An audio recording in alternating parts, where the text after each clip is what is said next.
తమరి ముందు వాస్తవాలను సభ్యుల ద్వారా తెలంగాణ ప్రజలు కూడా చెప్పాల్సిన బాధ్యత ప్రభుత్వం మీద ఉన్నది అధ్యక్ష.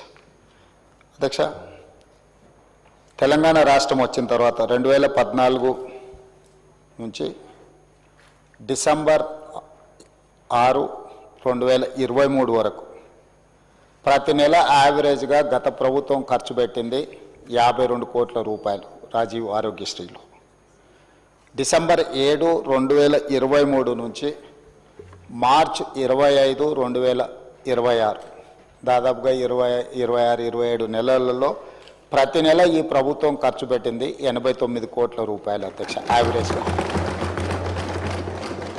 అదేవిధంగా రాజీవ్ ఆరోగ్యశ్రీలో రాష్ట్ర ప్రభుత్వం పేమెంట్లు ఇవ్వడం లేదు, దాంతో ప్రైవేట్ హాస్పిటల్స్ మూతపడుతున్నాయి, మాకు నోటీస్ ఇచ్చిండ్రు, మీరు ఇంకా దాని మీద స్పందించడం లేదన్నట్టుగా ఏదైతే మాట్లాడుతుండ్రో ఈ వారసత్వం వారి నుంచి మాకు వచ్చింది అధ్యక్ష.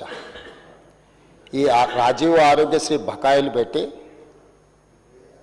అధికారాన్ని కోల్పోయి ఆ భారాన్ని మా నెత్తి మీద పెడితే ఆ భారాన్ని మోస్తూనే మేము 5 లక్షల నుంచి 10 లక్షల రూపాయలకు పెంచడం జరిగింది అధ్యక్ష. ఆ విషయం కూడా 7 తారీఖు నాడు మేము ప్రభుత్వం బాధ్యత తీసుకున్నప్పుడు 7/12/2023 నాటికి గత ప్రభుత్వం నుంచి వారసత్వంగా మాకు వచ్చిన భారము 600,27,00,000 అధ్యక్ష. 600,27,00,000 రూపాయల భారము గత ప్రభుత్వం నుంచి మాకు వారసత్వంగా రాజీవ్ ఆరోగ్యశ్రీలో భారం వచ్చింది అధ్యక్ష.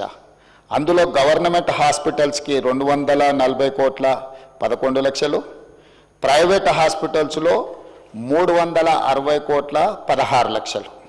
అదేవిధంగా అధ్యక్ష మేము ప్రభుత్వం వచ్చిన తర్వాత మేము చేసిన పేమెంట్స్ 7/12/2023 నాడు మేము పదవి చేపట్టినాక 8/12/2023 అంటే ఫైనాన్షియల్ ఇయర్ 2023-24 అంటే కంప్లీట్ మార్చ్ 31, 2024 వరకు వాళ్ళు లేరు అధ్యక్ష. 3 నెలల ముందే ఈ ప్రభుత్వం బాధ్యత తీసుకున్నది.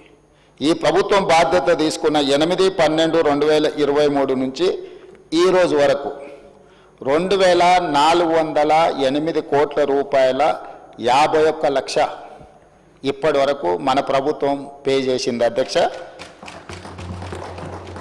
ఇందులో గవర్నమెంట్